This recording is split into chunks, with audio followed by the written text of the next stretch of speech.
understand and put opportunities and challenges that lie ahead of us for women and girls in the context of ICPD plus 25. Then of course, we're going to have a 1-hour session, the power of agency, change makers on surviving and preventing gender-based violence. And Kenya Human Rights Commission will actually be launching a report on electoral violence, targeted against women and girls in 2017 and what this presents moving forward in 2022. So at this juncture, I want to welcome YWCA, Women Concern, Sita Rusha Mawe, and Wobo to take the stage. Start the plenary. YWCA and Kenya Human Rights Commission. There was someone from Kenya Human Rights Commission.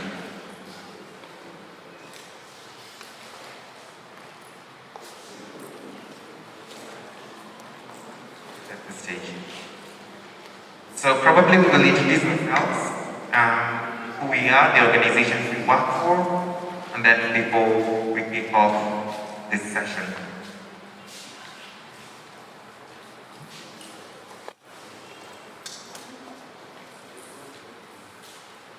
We have an extra mic.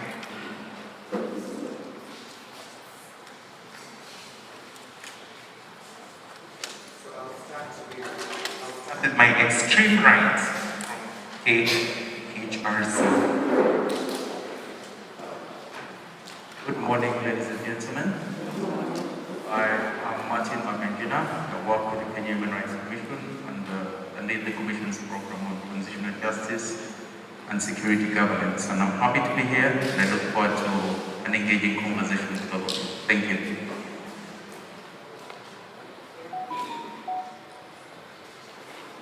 Good morning. Good morning. Mama Mawe. Thank you so much. My name is Mariam Abdallah. I'm here representing Sita Rusha Mawe Kenya. I am a human rights defender. I'm also an activist. I wear many hats, and I'm happy to be here with all of us. Thank you. Good morning, everyone.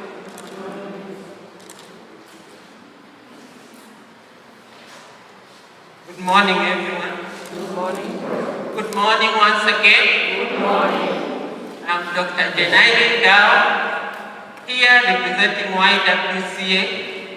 Ordinarily, I work with the youth. I'm a lecturer at Maseno University, and therefore I interact a lot with women issues, youth issues. For now, I am the chairperson of YWCA Kisumu. Thank you. Good morning, my name is Ruth Owinyo. I work for Women Concern Center. We handle issues of violence against women and girls, peace and security. You're all welcome. Thank you very much. So just to give panelists a The question as how? Kisumu, we can say, is politically radicalized. Why? Because of the historical injustices that we have faced in the past. And that's not them for political activity. I would start by saying that we are currently living in a very fluid situation, which is both post-conflict, because we have categorized conflict, which we thank you. yeah. You have asked about the risks. What are some of the risks that are involved in this building? I can tell you for free that it's not a passion. Don't go for it because it's too risky. Number one, you are exposed to police brutality. You are also exposed to a lot of impunity. You are exposed to loss of life. Your life is constantly in danger. And not just your life alone, but the life of your loved ones, the people that you love so much.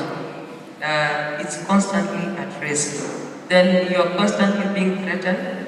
You are in an environment that you are always feeling unsafe.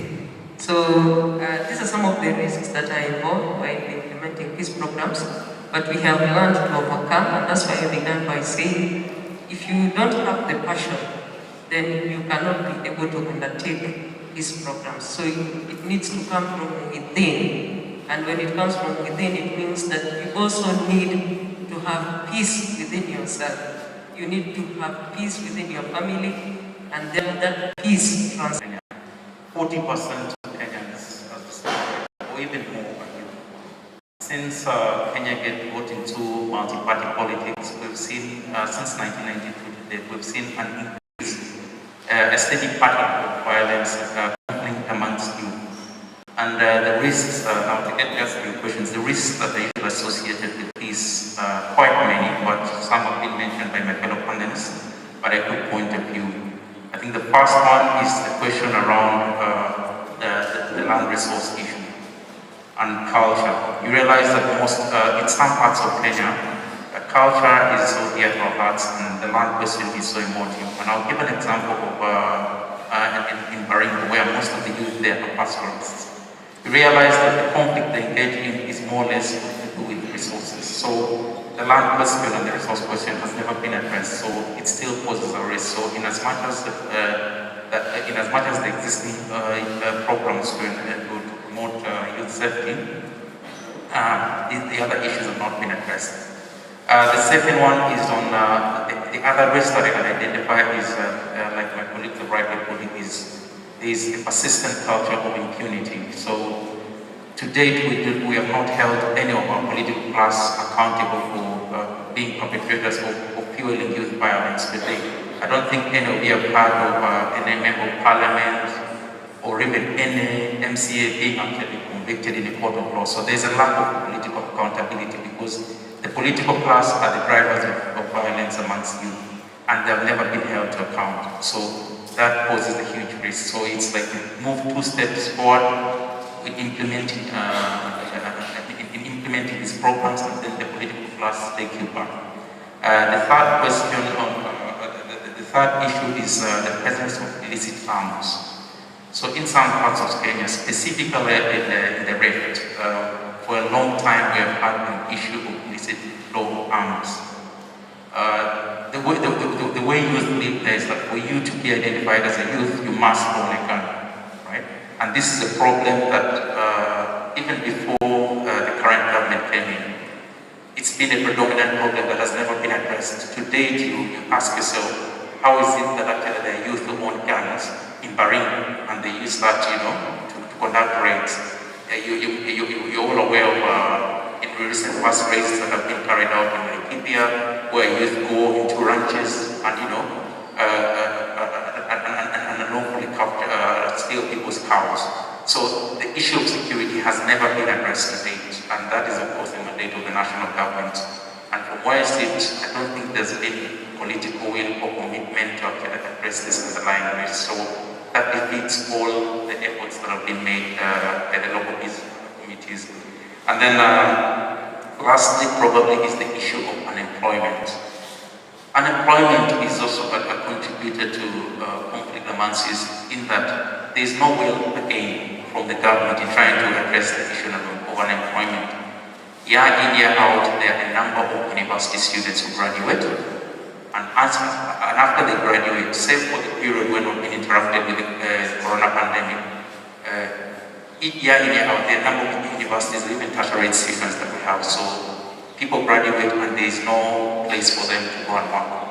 So that leaves them idle and they actually end up engaging in things to do like violent extremism. So it defeats the purpose of all peace building amongst the youth.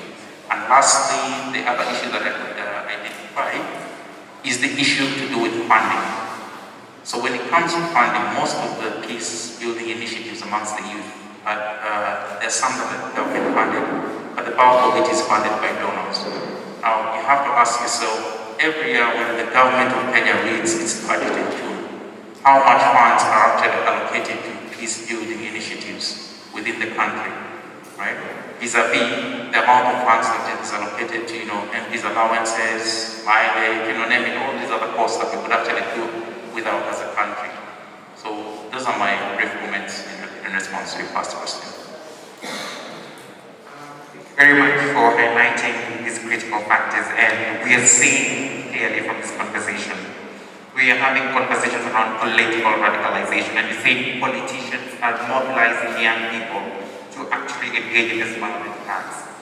From this conversation, you can also, I think some of the main issues that are also coming out include things like historical injustices and the place that this particular injustices, the burden that it places on young people is also another major challenge. There are also issues around intimidation, threats and incitement and accountability. How then do we also hold political leaders accountable that is actually perpetrated? It's also very, very interesting that you mentioned the idea of arms. Why don't we have an arms embargo for, young people who actually have access to weaponry? And how are we actually dealing with that within our own local communities?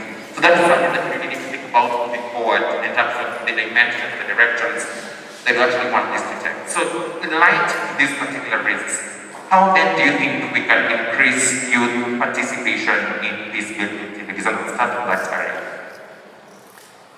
How do we increase youth participation in these building activities? In light of these risks, how then do we just ensure that young people are alive to these risks, and how can we ensure that their participation and decision making becomes very, very critical for these building programs? Thank you. And so I think the first thing that we need to address is the issue of actually allocating more resources to these building initiatives. If you remember my earlier submission, the amount of funds that are allocated to these building initiatives is actually not even 2% of the national, how to increase budgetary funding to these building initiatives. That is both at the national level and at the county level. And the second thing that I think would be done is this need to institutionalize and strengthen the local peace committees within the country. If you realize most of these local peace committees within various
the young people that indeed they may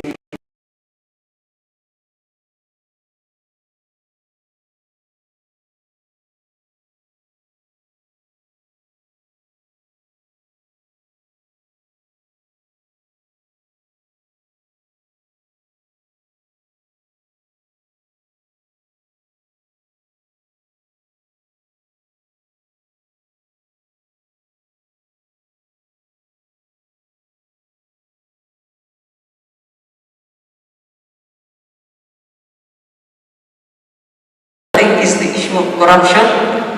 I don't need to say this. Corruption has eaten this country up. It is no longer a secret that corruption is open right from the leadership downwards. And I will not be afraid to say this, that unless a person, one individual decides that they will not take bribes, they will not abuse their office where they have been put, then we are heading nowhere as a country. So it's a decision that needs to be made by one person, and that it can begin from you and me. By just saying, I will not give a bribe. For me to be released out of a cell, I don't need to give a bribe. I don't need to give a bribe. Just finish. Then the issue of awareness, we need to create a lot of awareness to our young people on some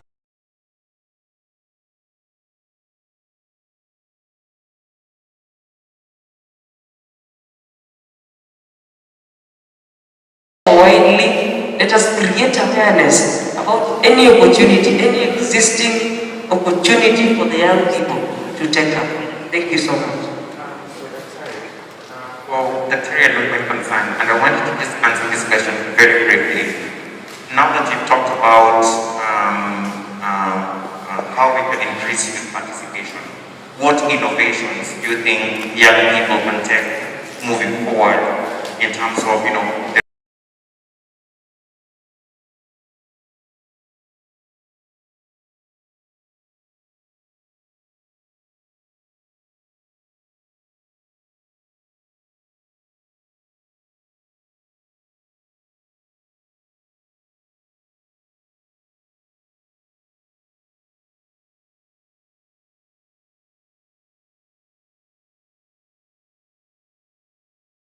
Dependency syndrome, they feel excluded, they are socially deprived, they are politically marginalized. And that is part of what these innovations are meant to address. Now, what can we do? We are already doing something in our country, but it's not enough. That's the truth. Or somebody is not putting in enough funds or enough energy to ensure that the information we have, because right from our national anthem, we are talking about inclusion and peace. Throughout, if you go through the national anthem, you will see that we already focus from the time we are children, we are told about that. But how come the youths are complaining? So far, there are so many policy briefs on how we can integrate the youth in our country's activities. Because if we don't integrate the youth, if we exclude them, then they will react in one way or the other, and that brings to lack of peace. And you can see that our politicians or our leaders keep indicating to us that they are going to integrate the youth. But do they? When it comes to actualization, it's a different story. We have already been told they are not giving enough funds. So, in issues like funding, what do? We are aware that so many banks, for example, are able to give youth loans only if they are organized into groups. And that can be used to empower them. So that by the time we are having these political activities, no one comes to interfere with them by giving them 200, distracts them, then they go and cause lack of peace, or they go and waste time somewhere. So what we are saying, that empowerment for the youth, how are we going to empower them? Taking loans is one of them. Mentorship, we can, through our CSOs or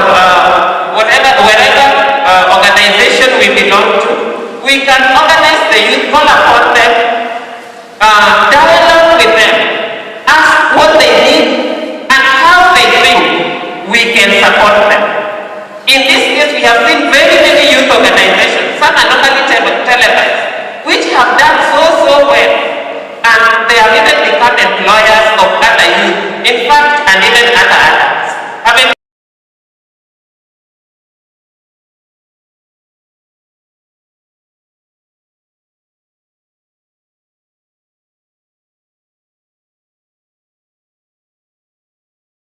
Do not get much access to the youth. Instead, we have, for example, our churches, our teachers, our parents. There are different categories of people who can mentor our youth by giving them guidance on things such as discipline, what they can do in order to survive well, instead of exposing our youth. As parents, we have given our youth a leeway to choose what kind or what they want to do. In such a case, the freedom is so much, we should be giving guided freedom. When your child is leaving the home during election, do you even bother to find out where they are going? Do you know what they went and did at Ondele? Does it only become a problem to you when they have been shot or stoned? How do you know that the person you are watching on television who has been stoned was not stoned by your son or daughter? Mentorship is very important. Then having rules and regulations in the environment where we live. We should not just leave them free, open to do what they want. We should have guidance, rules and regulations, and that means we are having controlled discipline. Because how do you blame a youth for committing an offense which you have not shown them that it is wrong? So can we play our part? But more so, all these things I've been talking about are about empowerment, which will lead attitudinal change, so that if they are to engage in national activities or otherwise, they engage in a constructive manner. Thank you. So the final comment.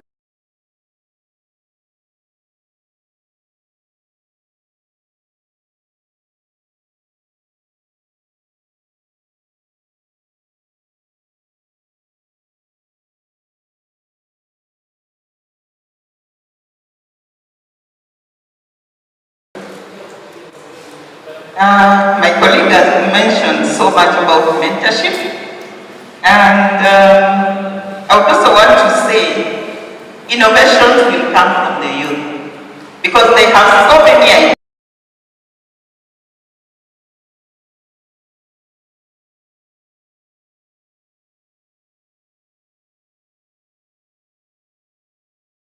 Where they can voice their concerns and be able to put these innovations into work so that they are able to be engaged fully and not be swayed. What we are also saying is create youth centers where youths can go and do what they need to do in those centers, so that when they have these centers, they are fully engaged and nobody will remove them from there to go and give them some 200 shillings to go and run around in the streets. When the youths are engaged, they will get all the information that we are talking about, because information is very key. When they have information in those youth centers, they will have so much that will engage them, and they will also know the funds that the colleges are offering, like the TVET centers. Most of us as parents, we encourage our children after Form 4 that we only need to join. When I join university, that is where I can do well. But we have the TVET centers. Some of us pass through those TVET centers. Those TVET centers gives you hands-on. And when you have hands-on, you can change the nation and you can change so many things. So we are saying youth should be engaged through youth centers, which should be created in all sub-counties so that youth can have a place where they can voice their concerns. Thank you very much, our panelists.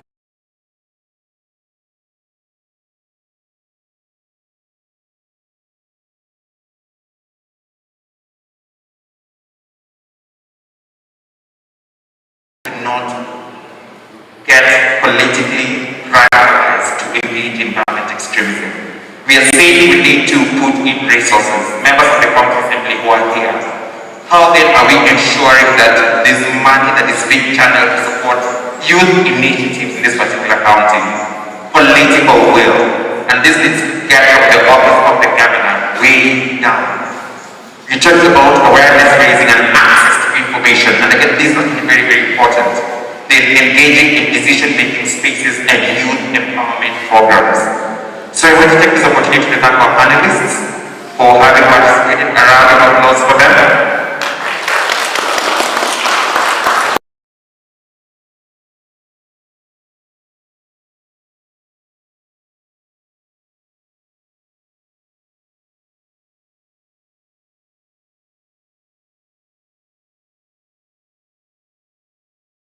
One is in the shipment area. As we are all aware, right now, Kisumu County is really doing well in terms of some of the developments that we are seeing around. So if you can be able to even go and study marine in that area, so that you're able to work in that field. And then science, in terms of science, we are still down, very down. Then the SGR that is coming around, how I wish that the young people will take the most of that opportunity and begin strategizing on how they can take the opportunities that the SGR is coming with. And it will require a lot of collaboration between the young people and the leaders. So even as your leaders come to you, that you vote for them, these are some of the things you need to begin talking to them about. Then the clothing industry is still something that we can explore as young people. All of us here, if I ask you, how many have clothes that they are not putting on? So that tomorrow we bring them here, all of them. And then we begin being innovative with them and become fashionistas with them. So it's something that we can also explore. Then art and artism. That is an area we can all explore. Then somebody came up with an innovation for COVID. They made a shoe which is 1 meter apart. How I wish that we could be more innovative as a county, and the county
issues. So I would like to emphasize that we need a lot of mental wellness being done first to the adults to understand themselves, have peace within themselves, and then understand them and their issues, so that we address the issues of the youth to help them in their mental wellness, to have peace within themselves, develop positive relationship within themselves. Then that will make them go out even to look for these jobs and desist from risky behavior.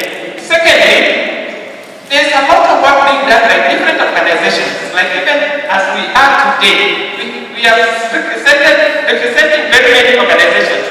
However, there's lack of synergy, because you find that each organization is working independently, and you find that what we do as individual organizations or as individuals is just like a drop in the ocean.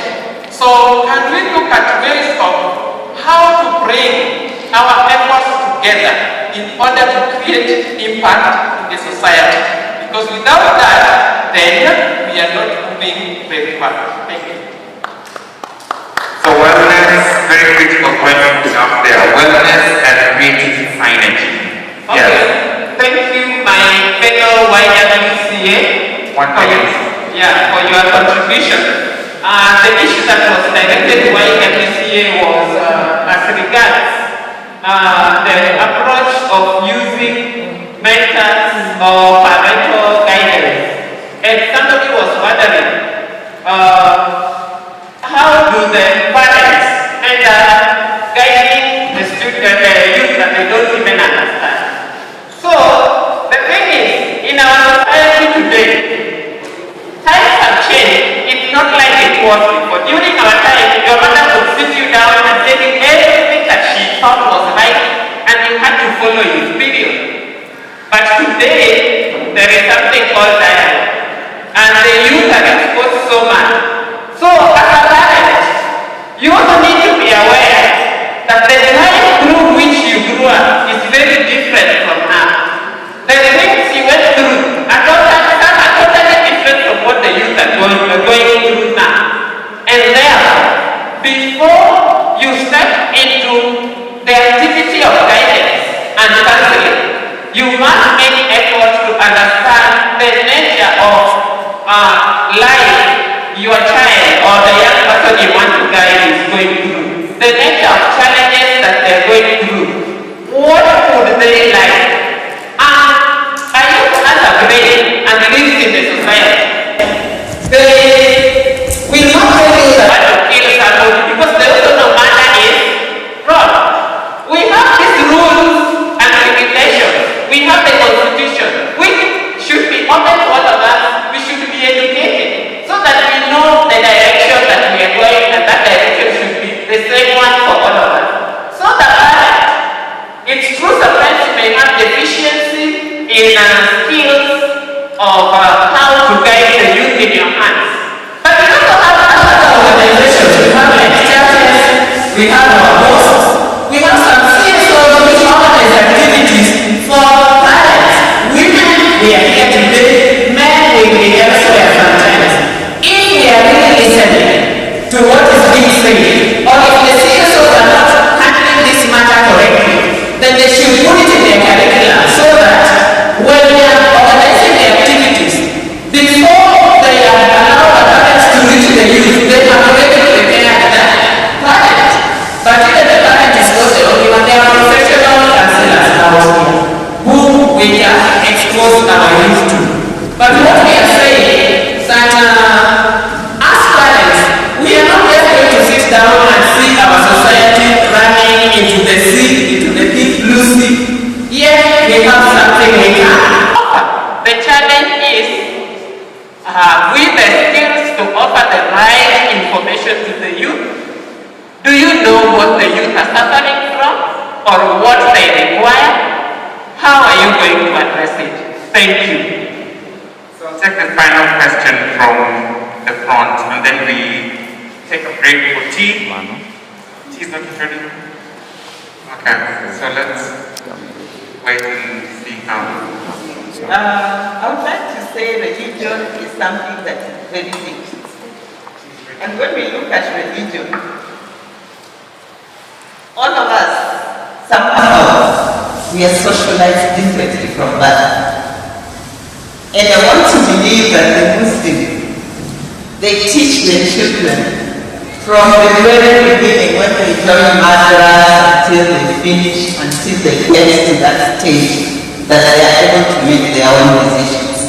So when we say that safe spaces should be inclusive, we are saying it is free for all. We are not saying that the Muslims should be, depending on what they believe and what their beliefs are. The safe spaces we are saying should be created for the youth to be inclusive of all religion, depending on what you believe in. And a very important point you talk about there, justice and inclusive societies.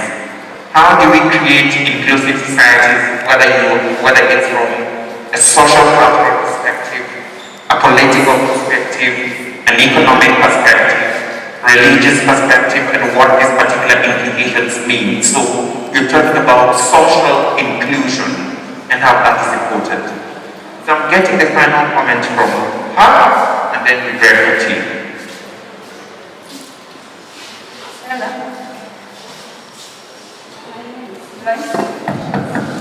Hello. My name is Joyce. Chair for the mentor. My question wants to go to the human rights.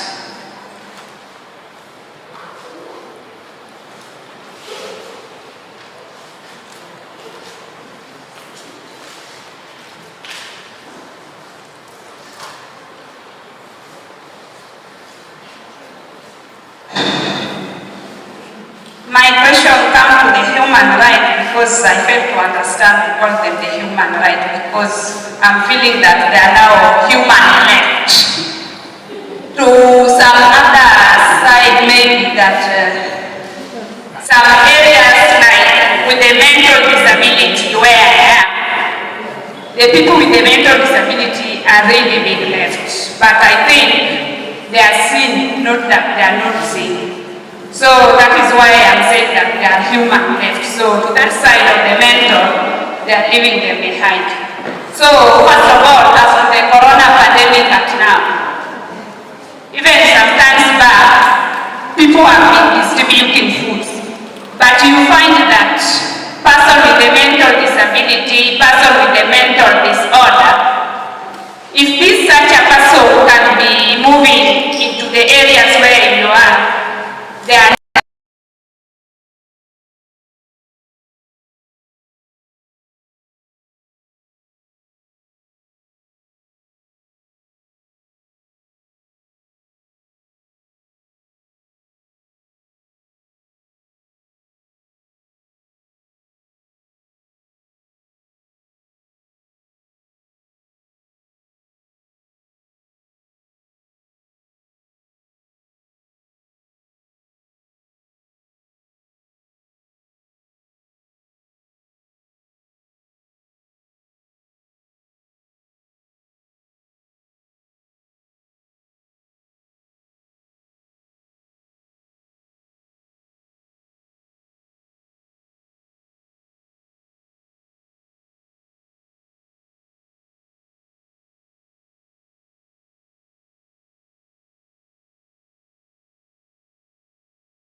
passing it over to Irene. You're going to take it over, right?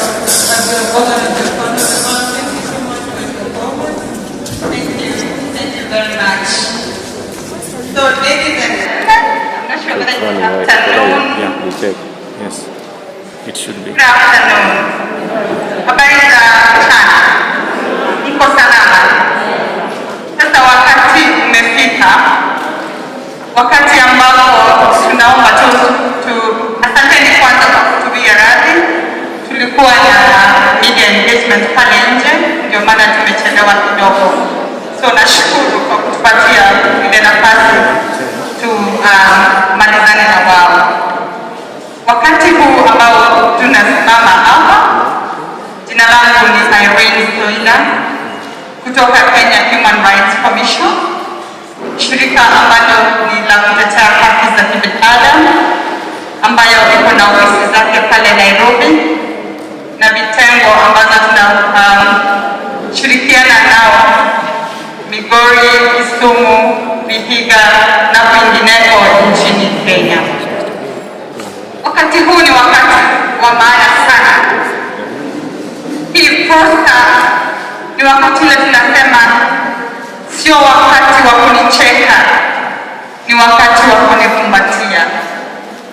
Sio wakati wa kukereka na mimi, ni wakati wa kunisikiza. Nipe masikio yako, kwa sababu yale nitakayokuambia mimi yanayokuhusu wewe na jamii nzima ambao tunao hapa leo. Tunazungumzia mambo ya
na washirika mbalimbali kama wanatu cancel, wanatufanyia counseling, wanatembeleza sisi mpaka wa leo.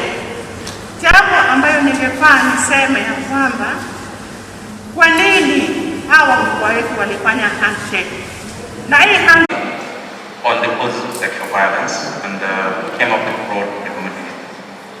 The study will be published on time later on this month. So we'll get right away to the first question. So sexual violence has been a recurrent tool in the electoral process in Kenya since the adoption of multi-party politics in Kenya in 1992. Despite the progressive new constitution in 2010, and also strengthening of institutions and laws and development on prevention and response, we've still seen women and girls being subjected to sexual violence, the most recent incidents being in the 2017 election. So my question to all of you is, what are, in your views, what are your views on combating these fights? So I'll start with Irene, then we can move. What are your views? So the question was, since coming into place party politics, to the enactment of the 2010 Constitution, to the coming in of new laws and policies on combating sexual and gender-based violence, we have still seen a recurring pattern of sexual and gender-based violence. So my question to all of you is, what can be done, or what are your views? What can we do better to prevent this from recurring? Thank you very much. What can be done on this issue? First, the recurrence of sexual gender-based violence in the context of election is becoming a norm in the elections. That every other election period, women are wondering, what is our fate? Are we going to be in the same situation? Are we going to face the same? So my take is, first, the government needs to understand what are the issues, what are the root causes of electoral violence. Beyond the root causes, what are the electoral violence that take place in the country? And I want to say that they know that these things do happen. But is it even a priority when sexual violence takes place in the country? Do we have mechanisms as a country? And who are these perpetrators? Do we need to put together the policies? We might need to even have an electoral violence policy that is solely looking at sexual violence as a tool to silence claimants of electoral fraud, so that in the event that this is going to happen, first, we are able to document not only as civil society organizations, but also as a country. Do we have prevention response mechanisms in place? If so, how then are they accessible so that these violences that are taking place in the country can be documented at that level? And the government takes serious measures to make sure that the perpetrators of these heinous acts are also held accountable. It has been a challenge to have these people, taken into account. Our experience and our documentation cited that among the perpetrators of sexual violence were also security agents. At what point then does the government take into account that security agencies are meant to protect the people and not the people to cause these crimes? So there is a need as a country to make sure that we have proper response mechanisms, which we still do not have.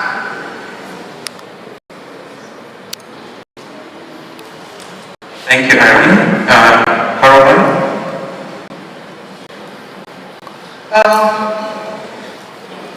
Usually when a seed is planted and it is watered, it keeps germinating.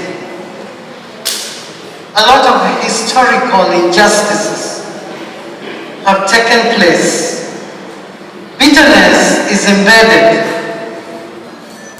in the hearts of those that watch, those that are directly affected, and when nothing is done about it, it keeps growing. For us to go there and try and contain this, we must start by addressing historical injustices. The perpetrators, in the name of the law enforcers, political leaders, marauding goons, so long as nothing is done about what happened before, then it is going to be a tall order. We may reconcile, we may seek for peace, but until we deal with transitional justice, then it's still going to be a tall order. The judicial system is very slow, if there is even a bit of it. So unless we tackle all this, and that also includes the media, what do you just show us? The scenes, the narratives, but do you follow up to the end? Because the media has a way of tilting the minds of people and how they look at issues. At the moment, the drums are already beating, the war cries. We can see the way things are going. What will happen to women? There is the issue of poverty, there is the issue of being the household keepers. There is also the issue of stepping out there to look for food, to support your candidate in the policy spaces, and at the same time, this is meted against women. We still have issues of women and girls that went through the worst scenarios of violence that have not even been recorded. So unless we deal with historical injustices, then I don't see us moving far. Thank you. Thank you, Caroline. Lydia?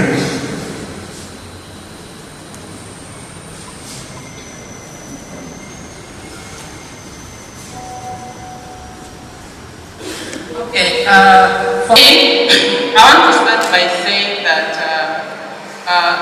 a woman in every spaces that we are in, including here, forms part of our vulnerability. Why am I saying that? The way a woman dresses, the way a woman talks, the position a woman holds, where a woman lives, it kind of attracts violence against a woman. And this should not be the case in the society where we live in. Looking at the cultural setup, definitely exposes a woman to violence in one way or the other. And in particular, we are talking about sexual violence in this forum. And I want to say that Kenya has moved a step higher, and we have existing policies. We even have policies that were developed, like we have Resolution 1325. The first copy came out, it was never implemented, nothing was never done. We went again and put resources in reviewing the first action plan of 1325, and we have come up again with 1325 section 2 part of it. And the policy is well documented. Issues are well put in place. If you look at protection pillar in that policy, it really tackles issues of women, including the cultural setup, the structures within the culture, how they're supposed to work on issues of ending violence against women. You look at the protection pillar, it talks about everything that we're supposed to do on women. We go through down the participation, what should be done for women, and really to help women get justice. But we don't do these things, they're in paper, nobody talks about them. Now, I think we're in the second year or third year of the Kenya National Action Plan. But even at the community level, at the grassroots level, we don't understand what this policy is all about. We have the aspect of relief and recovery. We don't about it, people don't know about it, but women, we keep on violated every day in every space. For example, if I ask women today, in one way or the other, a woman has been violated in this space. Just by mere fact somebody saying, how is she dressing? That is humiliation. We have intimidation. So violence is deep. It is not just violence. It is not just violence because it's the physical aspect of it. There is also emotional aspect of it. Narrowing down the sexual gender-based violence, the survivors of sexual violence, it is a long history. But as a country and as a county, we still don't have enough spaces to accommodate these people.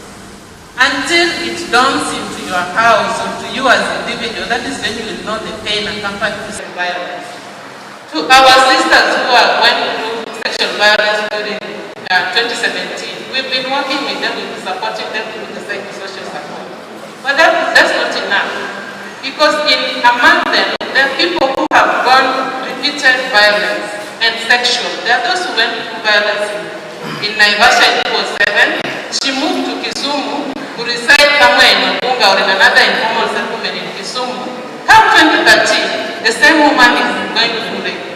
Come 2017, the same woman has gone rape. She has conceived, and during election the way the environment was so hostile. They did not even move to the gender-based discovery center to seek for medical attention because of that environment they lived in. I will agree with my sister here on the historical injustices. These historical injustices are accompanied by historical traumas. In Kisumu County, we are traumatized as a county. We are traumatized as a nation. We are traumatized as a family. Now, leave alone the trauma of us as individuals, but advance the trauma to that woman who has been violated 3 times. Then we say we are advocating for rights of women and girls. There is still a gap that we need to bridge. We look at the social stratification, the way we live. You look at a woman thinking that the ones that live in Milimani are not being violated. Every woman goes through different forms of violation. But for the sexual violence, even the county Kisumu, we have sexual SGBV policy that was launched the other day. There is no implementation going on, but again you will come and say we are reviewing the SGBV policy that was never even implemented. We need to put in place safe spaces that are adequate, that can address issues of sexual gender-based violence beyond what we think.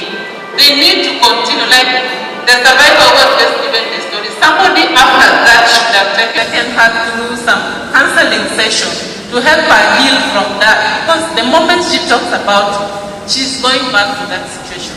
Some of them, their families and their husbands disown them because a woman is always blamed at every point of whatever she has gone through. It was my wish. And we still need to continue. The psychosocial support aspect needs to be a continuous journey. In electoral violence, how many women go through violence? We don't have the data. Who even care? Who is even accountable? We don't even care as accountable. So for me, I think we need to narrow down in line with the systems that we have. For sure, we have existing systems that are properly functional, but there is a miss. We look at the police stations. We have police officers at the gender base. We train them tomorrow they are transferred. You bring somebody else that does not understand the fact that sexual gender-based violence need a time span of 72 hours response, that if that does not happen, that survivor is in shit. We have the justice system, we have the courts. We should really advocate for just a specific court to tackle issues of sexual gender-based violence. Even within a span of 72 hours, the case is done, the perpetrator is convicted, and we are all good. I think this will be even made a lesson for those who are remaining at the community, because there are so many leeways when it comes to sexual gender-based violence in our justice system. Somebody leaves the court, is released on a bond, then the rest feel that they can do it. In terms of documentation of... Lydia, let me, can they allow me to cut you short? Because we still have about 3 more questions. Thank you. Okay, for me, my concern as far as SGBV is concerned is that despite us having legal frameworks in place, still implementation is all order. Like for example, we have the Sexual Offences Act. In Kisumu here we have the SGBV policy, but implementation is still a very big problem. And so until such a point that implementation will be actualized, then we will continue experiencing this problem. So we must be pushing for implementation of the legal frameworks that are in place. I served in the assembly, and I was a victim of assault. I was assaulted by a male colleague. And the manner in which the issue was handled, for me, it was very casual. Now you can imagine, in that particular legislators do not take the matter seriously. What about out there in the community? So many people are yet to understand the fact that violence is unacceptable. Violence is illegal. Many people normalize violence. And misogyny in Kenya is on the rise, including Kisumu, because the cases where women have been assaulted are so many, yet the perpetrators continue to walk scot-free out here.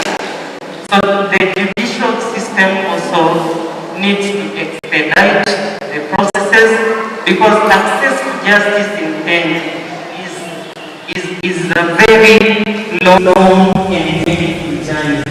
Many people lose hope, many people give up along the way. So that is a route that also needs to be accurately looked into.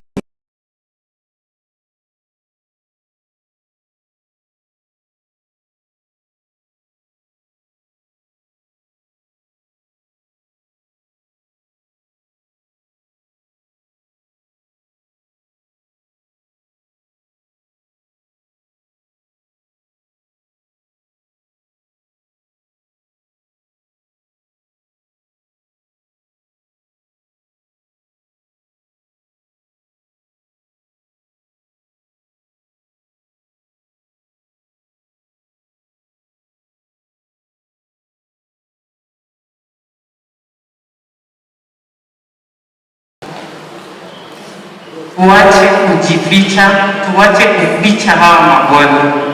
Because most of us are told, don't break your marriage.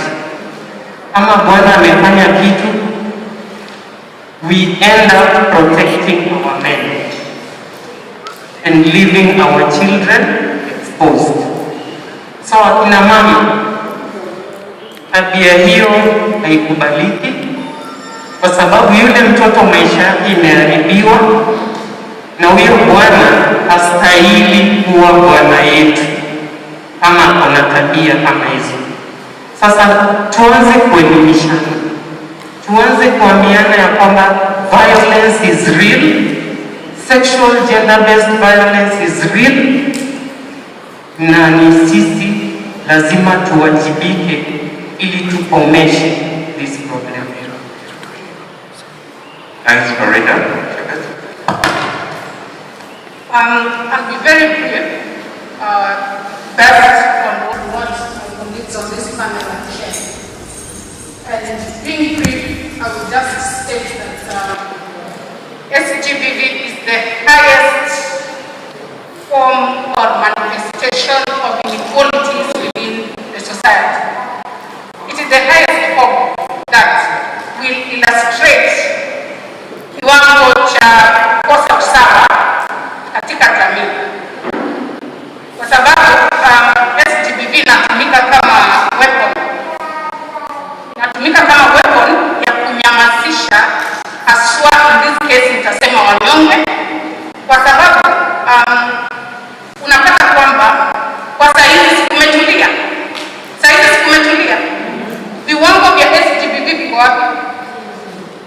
ni kweli? Lakini wakati wa election it is an emergency. So how come it's when SGBV goes high? Tukishajua kwa nini SGBV huongeza ama viwango vyake huenda juu sana, tunafaa sasa tuweke mikakati. Na kuweka hizi mikakati, mimi ningesema kwamba to handle SGBV during emergencies, we need to prepare. We should look at SGBV as a disaster incoming, depending on the season yenye tuko ndani. So tukiona ni kama it's part of the disaster ahead of us, tunafaa tujipange mapema. So this means we need to engage with the authorities. It is very sad that I will narrow down to Kisumu, and studies reveal that the perpetrators, the highest number of perpetrators or the potential perpetrators at that time are people that need to provide or rather protect the victims. Do we agree? Is it the case? How come the potential perpetrators or the perpetrators at the time are the people who need to protect? And I concur with what my colleagues have shared. We have incest on the rise at that particular time and in any other emergency case.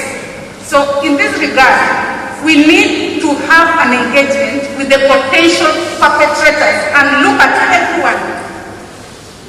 Actually, I will say that we must look at everyone suspiciously at that time. That is one, so that once we suspect you are a potential perpetrator, then we engage upfront. Again, we just need to organize ourselves. I think that was the question. How do we combat this? We need to organize ourselves at the lowest level possible. This starts from within the communities. How do we organize ourselves? Apart from engaging the communities, then we organize ourselves so that we provide our own security amongst ourselves.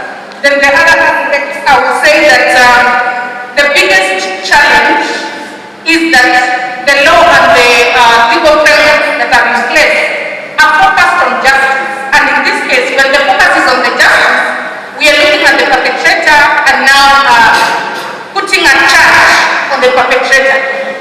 There is no room for restitution, like yule ambaye amedhulumiwa anarejeshwa aje kwa ile hali yake ya pale kitambo kabla ya dhulma. Is there restitution? Are they being restored? Of course, they can never go back to where they were, but is there a way they're being restored to something closer to where they were before the violation? And basically, I would say that SGBV is a menace. Ni kero kwa jamii yetu, na lazima tuanze kuandamana naye na tulifuate kimakini, na vile pia wenzangu wamesema, hata ikifanyika pale nyumbani, sana sana ni si kama wanawake, we are the highest number that fall within the victims. So what are we doing about it to empower ourselves and build our capacities? Thank you. Thank you, Chebet. You've all raised very useful points, so I'll just go straight into the next question. So over 2 years ago, slightly over 2 years ago, Kenyans on social media, on national televisions, were greeted to see a picture and news feeds of the president and the prime minister, shaking hands in front of around the house, and that culminated into a handshake, and then after that came the BBI process. So my question is specifically, has the BBI process, or in your opinions, does the BBI process address sexual and gender-based violence? And I'll start with you, Lydia. I think I'll start with you, coming this side. As you put it, in my own opinion, I will go back to what I just mentioned before I close the first session, is that the focus has been on justice and not the victim. Why I'm saying on justice is that SGBV, in whichever legal framework that exists, sheria ambazo ziko ni kwamba hii aina ya dhulma inachukuliwa ni kama dhulma dhidi ya serikali. That is where the problem is. Inachukuliwa ni kana kwamba ni dhulma dhidi ya serikali. sheria ambazo zipo ni kwamba hata yule hakimu akiwa pale, wakati amesema kwamba sheria inasema mtu ambaye amedhulumu yule mwingine anafaa kifungu cha miaka 15 ama anafaa toe milioni 10 kama faini. Lakini yule ambaye amedhulumiwa, kwa kawaida hakuna kitu ambacho kinafanyika juu yake. Hakuna vile anaweza kurejeshwa pale katika jamii mahali ambapo alikuwa amekaa, kwa sababu anakuwa ni kama watu wanamkejeli kwenye jamii. There is just mockery on the victims. Their livelihood is compromised. So in this regard, I will say that on the BBI and the handshake thing, the victim was not put into perspective. In this regard, I would say that if there were any structures that were put in place to address the menace of SGBV, which is the highest form of manifestation of the inequalities that exist within the communities, then I would say that there could be or there should be a law specifically addressing and following up the victim of SGBV until this person is restituted. Of course, it can never be 100% restitution, but up to a level of 90%, and when the structures are there, and of course we will concur that the greatest barrier that we are having is the systematic barrier that exists within the structures in the country and even at the county level. So in the same regard, I would say that there's still a long way to go in terms of addressing SGBV so that it is put to a stop or it goes down and the victims are compensated to a level that they are satisfied. Of course, they can never be satisfied completely, but to a level that is satisfactory to everyone in terms of human rights. Thank you, Juliet. Farida?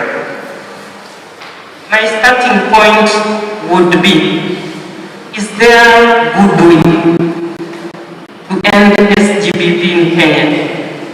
I'll tell you a big no. Because there are so many cases that keep on hitting the news headlines. But our leaders do not pay attention. And that's why I say SGBV is treated casually. Until such a day that, starting from the president, we are going to see some action, some seriousness with which they address SGBV, then I will know that things are changing. Thanks, Farida. For me, I would say that sexual gender-based violence is capitalized as an offense or a crime in papers, but in the real situation, it is not. And the reason why I'm saying that is because of it is something that the survivor is in an emergency state, looking at the time of 72 hours timeline. But when we look at it, we still realize that at the grassroots level, at the community level, we still don't understand the emergency of the offense, the way it is. So as individuals, as stakeholders, duty bearers, we will still need to do a lot in terms of sensitization, awareness creation, and even at the higher level, they still need for a strong advocacy, such that sexual gender-based violence cases can be treated with a lot of emergency and should be given. I say that when we say justice prevails for a 2-year-old girl that has been defied, the man has been jailed for life, and then the girl remains vulnerable until she dies, then I don't understand how it is justice. That still remains anonymous to me in my mind, because the man at one point can appeal and come back and continue with his life. What about the girl? I will be victimized. I can't give back. The society will not accept me. The mother-in-law will say all sorts of things. I will be chased away. But this happens at my childhood, so there's still more to be done. Thanks, Lydia. Caroline, your views on whether BBI has solved this SGBV? 2 years ago, there was a handshake. I look at it in two different ways. Kenya, comparable to other countries, has witnessed some peace, irrespective of the fact that there are people that have suffered, more so the women. So we welcome peace. But for me, BBI is like a wound that is bleeding. It is deep. It is gushing blood. Then you put an elastoplast or a bandage on it to stop the flow. You have not treated the wound. You have not sealed it or stitched it. Neither have you treated it. The moment the bandage is removed, it continues to flow. BBI versus a local woman in the community who has experienced violence. Does she understand what BBI is all about? It has two ends to it. There is the political bit that we welcome. There is peace. Women suffered, men suffered with the continuity of the violence that had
looking at democracy in terms of just rights, but looking at strong socio-economic interventions that would then guarantee a strong future for all of us.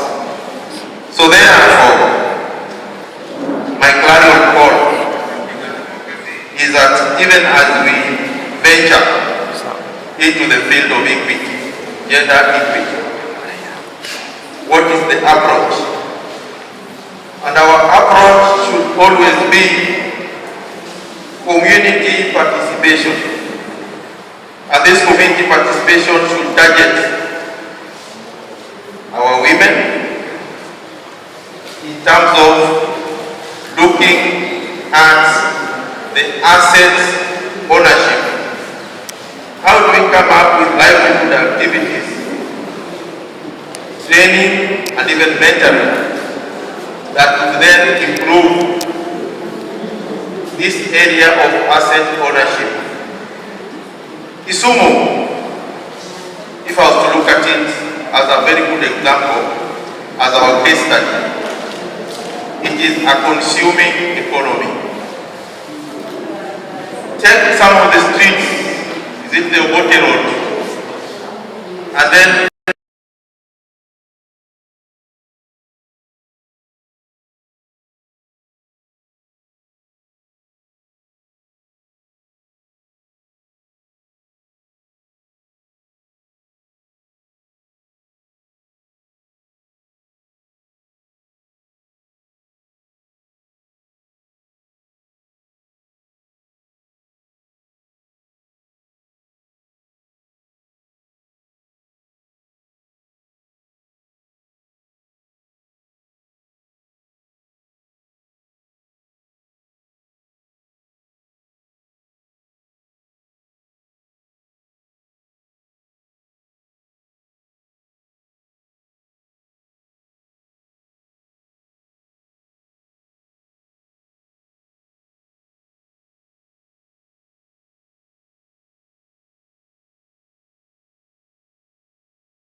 income at the end of the day. So then, when we look at issues of socio-economic investment, we need now to look at where is this rubber meeting the road. Are we restricted to the Obote Road, to the international airports, and even to the big, we call them those big hotels owned by men? Or we are looking at the mamakolos and even these other small eateries that all of us go to, and we still pay for those services. So then, we must now change our approach and look at sustainability and look at the multiple sources of incomes for our women, so that we don't look at empowerment of women in terms of somebody just having a shop or somebody being employed, and therefore we say we are giving this percentage in terms of data and there is no implementation matrix that follows that same allocation. Nobody is monitoring that this percentage that goes to women, is it really going to women? Or it's going to the shadow, the women shadows? An enterprise called Achieng Mothers Union. But the main investors, the guys who get the everything, is the Mudune Otieno. So it is not just the name, but is it the real ownership of that asset? So I was saying that we now have to look at multiple sources of income, where we have the saving, we are looking at issues of food security, we are looking at savings, and there's something that I was looking at.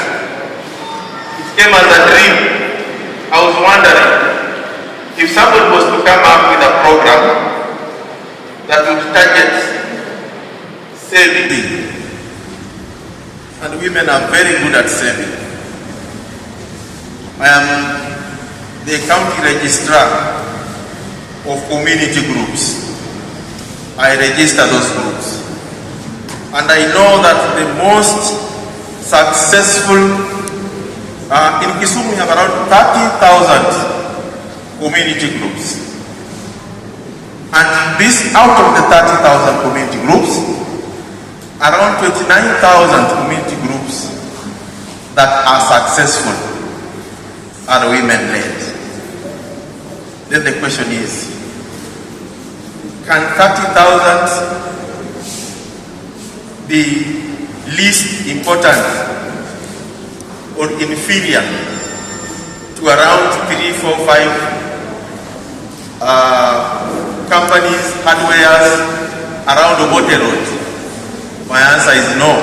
And my guess as viewers, it means that women with these small institutions, we can still make a go and even be successful businesses.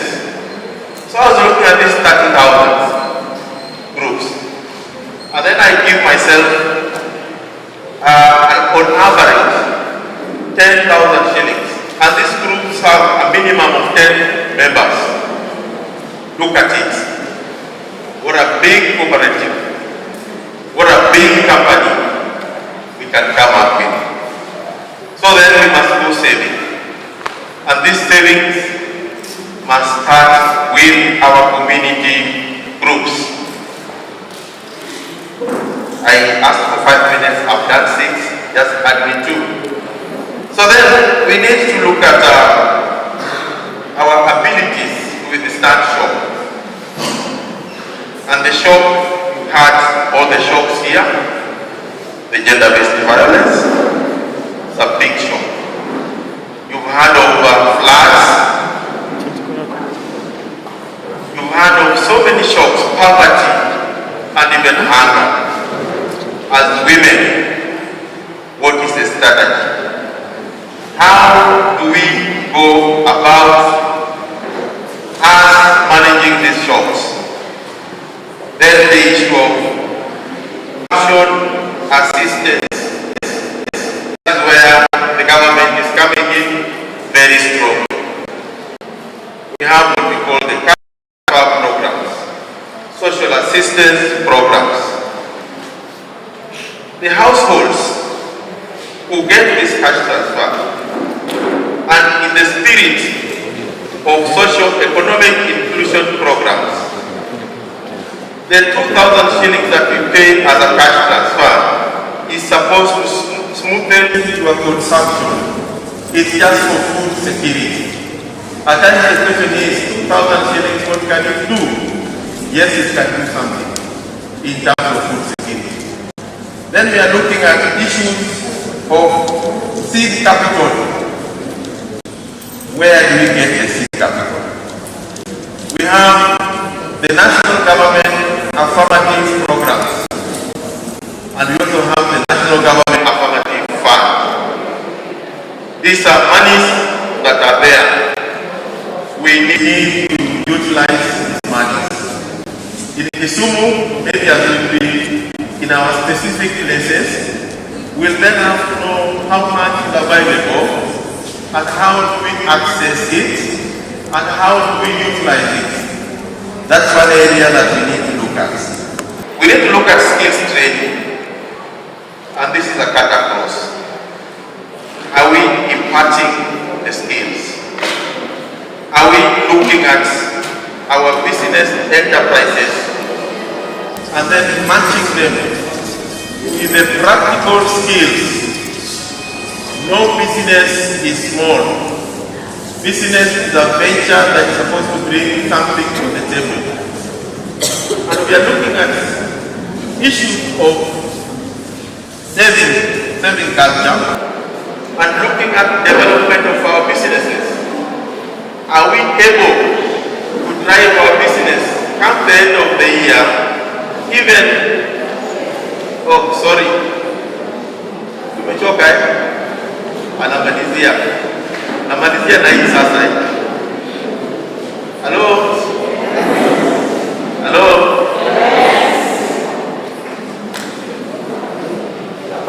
Hapa ni muhimu sana. So are we able to push our businesses come the end of the year even by 30%? If we are able, then I'm sure we will change this economy. Lastly, ni masuala ya market opportunity na kufanya kile kinachoitwa market analysis. So ni kama choka, lakini I have only 6 points now to make. The first one, this is now the path, the food consumption, food security. That is the first step. Ensure, kwa sababu tunasema we want to empower our women. Chakula itakuwa kwa nyumba. Mimi nafikiri ukinyembawa chakula inaweza kosekana kwa nyumba.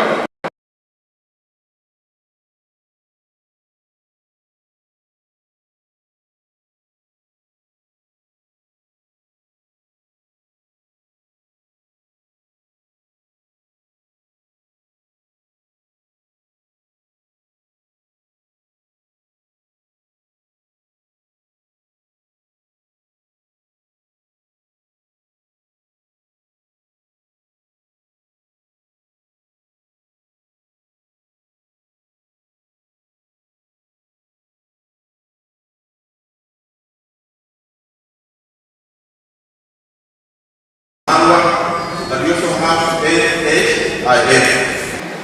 Then we have issues of something that we are involved in, even cost effective.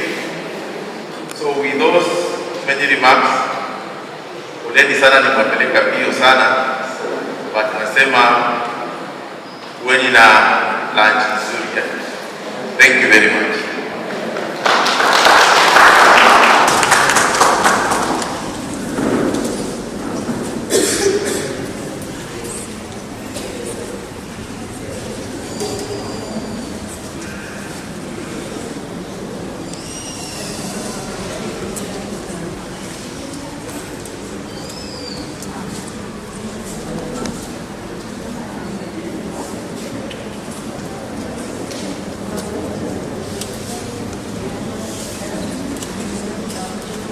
Gracias.